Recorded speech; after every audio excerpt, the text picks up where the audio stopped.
During the de-escalation process underway in Galwan Valley, a violent face-off took place yesterday night between the two sides, India and China, and their security forces, both sides suffering casualties. The news that is coming in, the loss of lives on the Indian side includes an officer, 2 soldiers, so the 3 soldiers who were martyred. Senior military officials of the 2 sides are currently meeting at the venue to diffuse the situation. So 3 soldiers, 1 officer, 2 soldiers have been martyred in this violent face-off that took place in Galwan Valley. This is during the de-escalation process that was underway between the forces of India and China. This is a big news coming in. And my colleague Ramesh Ramchandran is connected to us from the newsroom. Ramesh, just give us the details. There have been cases of skirmishes, but face-off and casualties is a very serious development. Though it is just after 1:30 p.m. India time, and we are standing by for an official announcement and a press conference by the Ministry of Defense in New Delhi here. But I want to take this opportunity, Shubhendu, to inform our viewers and bring them up to date with all that's happened in the last 12 hours and more.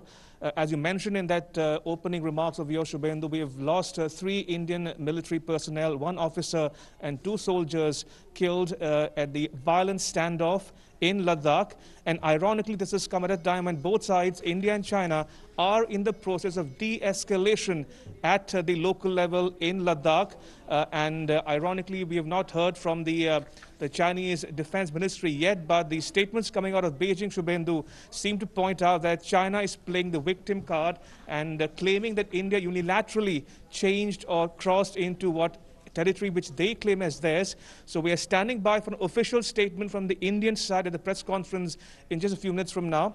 But this has happened, Shubhendu, after almost many decades. Remember, after the incidents in 1967 and 1975, this is the first time at the line of actual control that Indian soldiers have been martyred. Ramesh, also if you can bring us up to date with the latest information that is coming in. We did inform our viewers about 3 soldiers from the Indian side who are martyred, 1 officer, 2 Jawan. What information do we have about the casualties suffered on the Chinese side? What casualties there? Any update, any data on that front? Shubhendu, is that question addressed to me? Yes, Ramesh, please, to you. Right, so we have not heard from the Chinese side yet, except for the brief statement by the Chinese Foreign Ministry in Beijing, in which they claim that the Indian military personnel crossed over into area which they claim as theirs. We are still to ascertain from the Indian side as to the casualties on the Chinese side, if there have been. And as I mentioned, we are standing by for the official press conference by the Ministry of Defense here in New Delhi. So we'll have to wait and watch as to what the Indian government has to say on this so-called violent standoff in Ladakh, which happened last night. Right. Ramesh, also, what do we know about the venue, the place where Galwan Valley, where the violent face-off took place at the LSE? What do we know about that particular region? What can you tell us at the moment? Well, Shubhendu, Galwan Valley is one of the multiple locations along the line of actual control where we've seen a standoff happening since last month, since the first week of May. And Galwan Valley, the Pangong-So Lake, and also in Sikkim, we saw skirmishes and transgressions happening across the line of control, line of actual control, if I can clarify. But we've seen both sides de-escalate, hold military-level talks in the last several weeks, and talks were happening and are happening as we speak at multiple levels, Shubhendu, at the local level in Ladakh, in New Delhi here, where the top army brass has already met this morning, and we've told that the Defense Minister, Foreign Affairs Minister, all are meeting and holding talks as we speak. And also, one can assume that talks are happening between New Delhi and Beijing at the same time. So one has to wait and watch as to what the Ministry of Defense here has to say in the official press conference to take place in just a short minute, a short while from now. Right. But the fact remains that talks are happening at the military level in Ladakh as we speak, and de-escalation is happening. But ironically, the escalation happens at an inopportune time for both sides as we speak. Right there, Ramesh, please do stay with us. 2 special guests are also joining us online, Professor Harsh Pant and Lieutenant General Sanjay Kulkarni. Professor Pant, if I can come to you first. Rather unprecedented in many decades escalation between the forces of India and China. We've confirmed 3 Jawan soldiers who were martyred on our side, 1 officer, 2 Jawan. How do you view this development, especially in the context when de-escalation talks were underway? Professor Pant. This is very unfortunate, and I think you have to look at it in the context of the tensions and the rise in China's assertiveness along the border. We have a border which is contested. We all know we have a border that had remained in contention for decades now, and that had been a problem. But despite those problems, violence and I think both countries were proud that they had a stable border without any shots being fired. Those shots have not been fired in this situation as well, but I think the situation is getting jittery. The escalation is growing.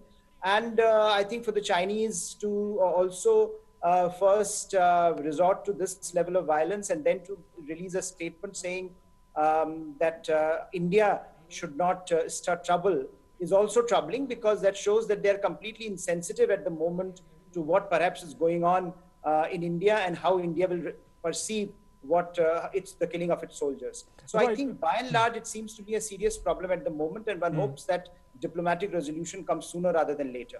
Right. Professor Pant, also we're waiting for official statements from both India and China side, but some initial reactions that have come in that our correspondent was mentioning is that China already, it seems, is playing the victim card, as if putting the responsibility of the face-off on India. How do you view that development?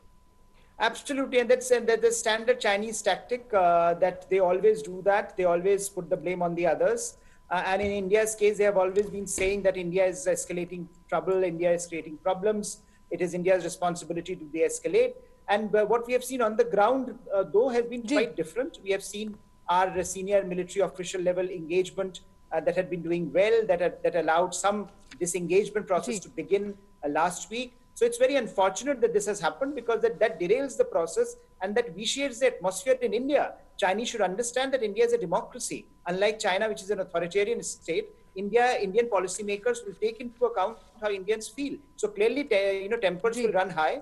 And in that case, India will also find it very difficult to accede to the diplomatic niceties that the Chinese expect of India. And on top of that, I think the kind of statements that the Chinese are making is also unfortunate. They should resist from doing that.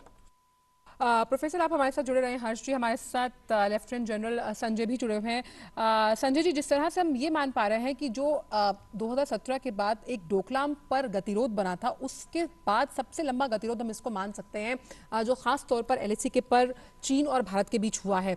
किस तरह से आप मानते हैं कि जितनी भी उच्च स्तरीय वार्ताएं हुई हैं, खास तौर पर दोनों के सीमा पर्सनल्स के लिहाज से, उस पर अभी कोई नतीजा नहीं निकल पाया? अभी तक बातचीत जो है वो हो रही है, लेकिन हमेशा से जिस तरह से शुभेंदु ने भी कहा और हर्ष ने भी बताया कि लगातार विक्टिम कार्ड खेलना चाइना कभी छोड़ता नहीं है। ऐसे है कि चीन जो है, अगर आप देखें 2013 में भी उसने इस तरह की हरकतें की जब उनके प्रधानमंत्री ली जो हैं वो हिंदुस्तान आने वाले थे। 2015 में भी उन्होंने की जब उनके राष्ट्रपति शी हिंदुस्तान में आने वाले थे।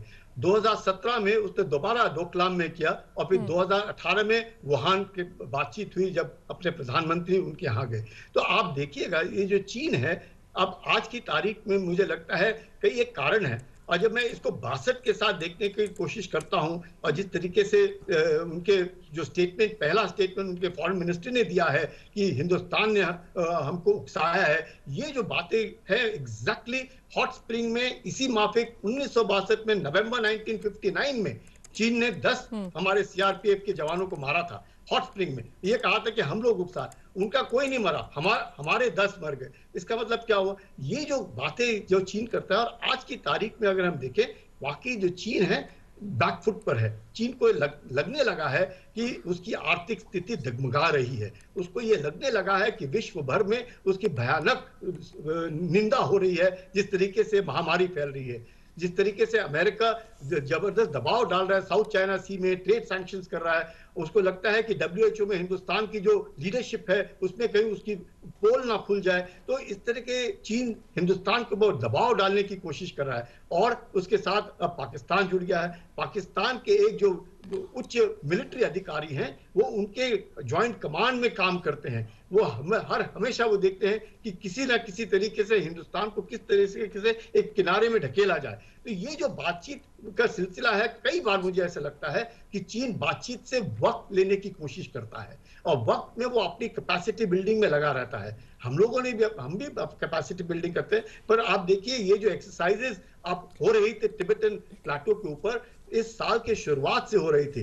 आपने देखा ग्लोबल टाइम्स कई बार प्रोपेगेंडा कर रहा था कि हमने इतने सारे हमारे जवान हैं, स्पेशल फोर्सेस हैं, हेलीकॉप्टर्स हैं, टैंक्स हैं, हाउसर्स हैं, फाइटर एयरक्राफ्ट्स हैं। ये क्यों कर रहा था? ये बार बार दिखाने की कोशिश कर रहा था चीन सबको कि हम इस तरह, और बातचीत भी कर रहा था। बातचीत के बाद कई बार हमें लगा भी, पॉजिटिव इंडिकेशंस आए कि, पर रात को फिर इस तरह की मुझे अभी भी होप है मुझे, और मुझे कोई ये नहीं है कि कोई ऐसी स्थिति नहीं। Absolutely, sir. This violent face-off does raise many questions. We'll continue our discussion. Let me just inform our viewers once again the big news that has come in at this hour during the de-escalation process that has been underway between the security forces of India and China.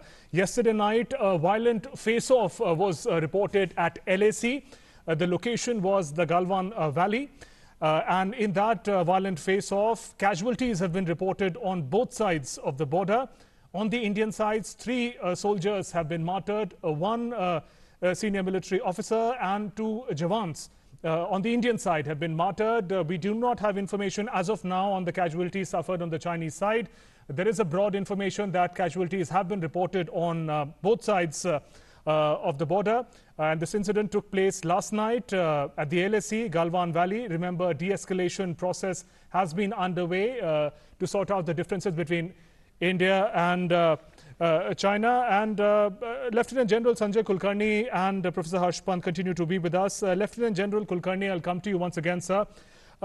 Just to understand the context better till we get more information, official information as to what really happened at the LAC. If you can give us some update on what is this de-escalation process, de-escalation talks like, and where is the scope when we are talking about movement towards peace and understanding? Where is the scope for a violent face-off?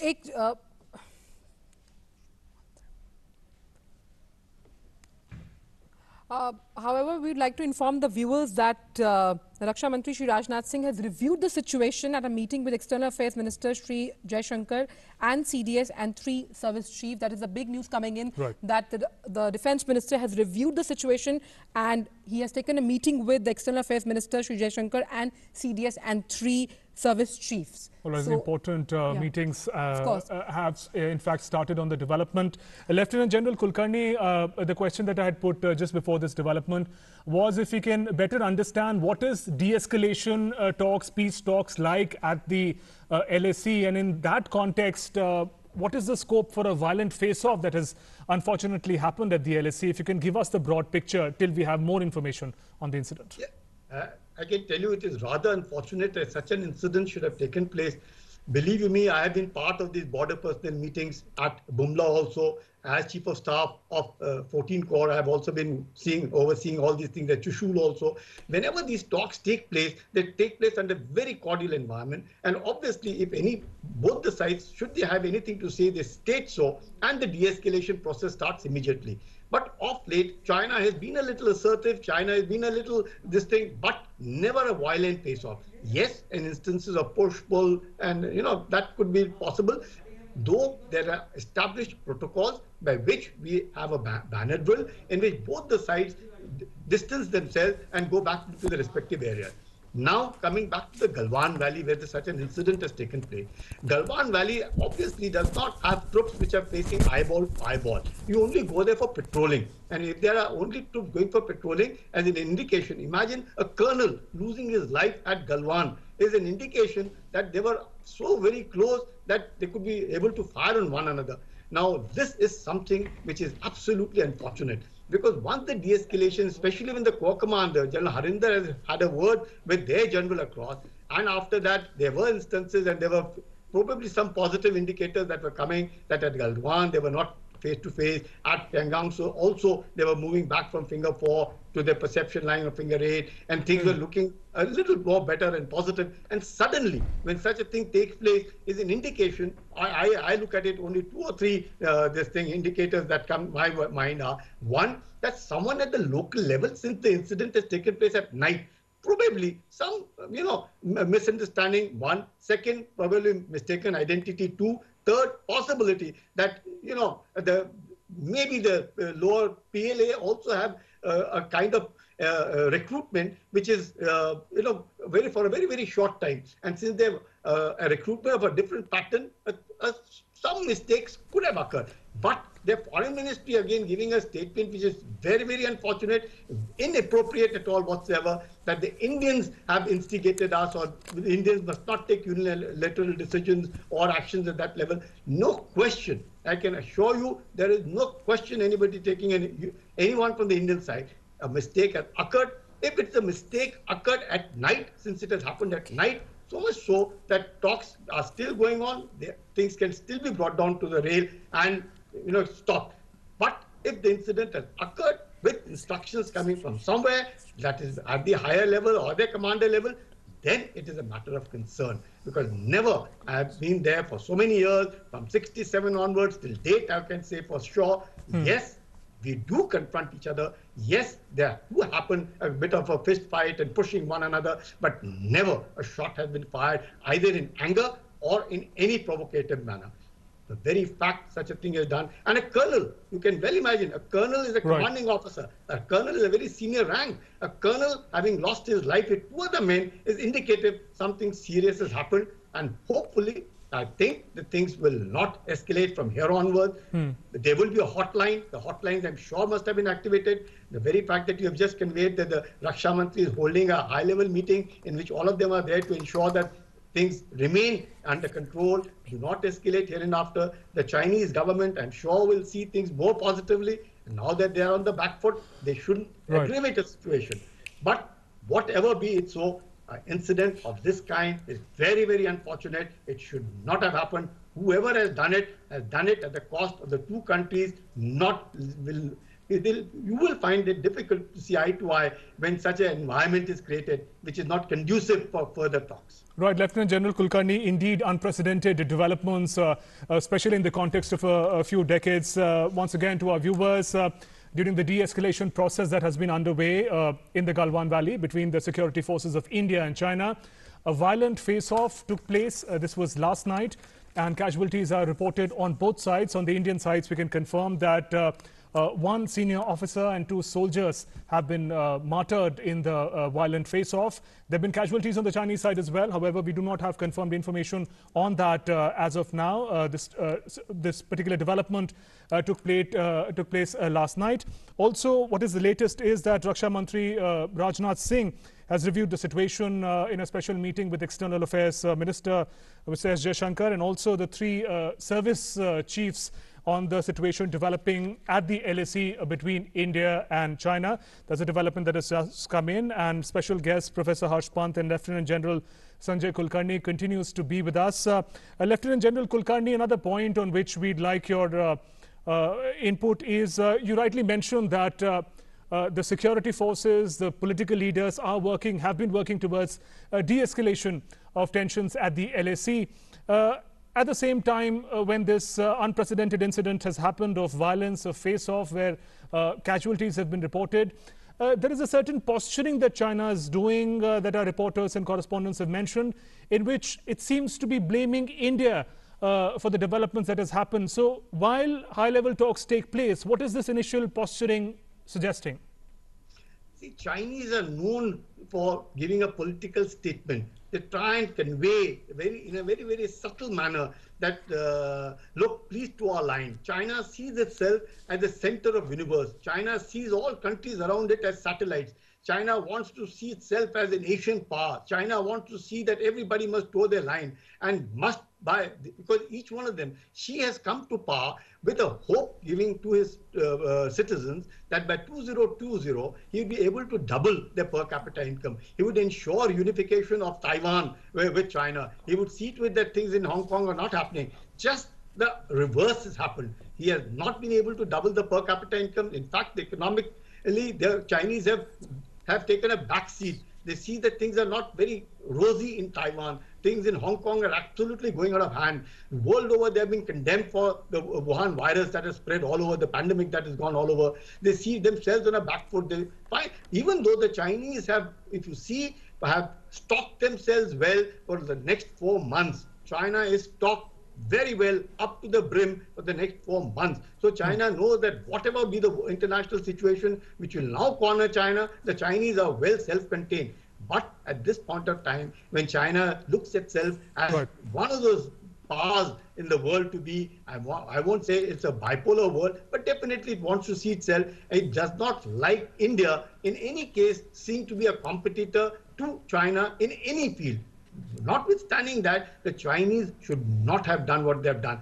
I personally feel Chinese feel at this point of time a statement been given with a view to coerce India at this point of time, when in the WHO leadership, they feel that Indian leadership must not show Chinese as the country responsible for the pandemic the world over. Because China has been all along saying it is not they. Though they accept that, yes, the virus is spread from Wuhan, but they say it is not they who are responsible for pandemic, but it is universally known that it is China. Now the WHO has accepted that, yes, there will be an investigation in which India will play a very great role. So therefore, I feel there's a little pressure. Secondly, probably the Chinese feel the kind of, media in India keeps saying, boycott Chinese goods, boycott Chinese goods, don't do this with the China.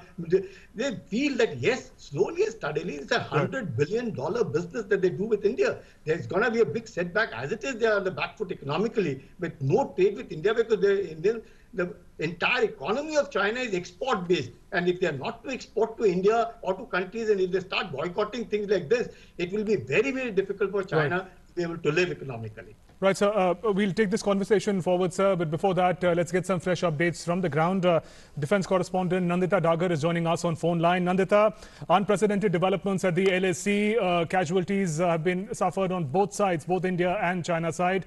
There have been 3 soldiers who were martyred on the Indian side in the violent face-off, in fact, that took place at the Galwan Valley. What is the latest that you can share with us? We did inform our viewers that Defense Minister has already held high-level meetings with CDS and service chiefs. Yes.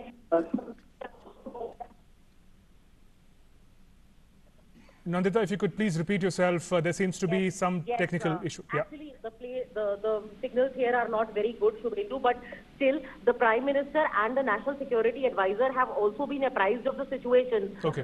Can you hear me, Shubhendu? Yes, we can. Please go on. Yes, yes. The larger geostrategic ramifications and what China wants or its objectives will be explained by General Kulkarni and Professor Pant better. But what I can tell you is that Galwan is a very strategic area, because on the heights of Galwan you can overlook the DSDBO road, which is the Durbuk Shok Daulat Beg Oldie road, and this is the road which connects Durbuk to the village Shok up till Daulat Beg Oldie is a strategic advanced landing ground or airstrip to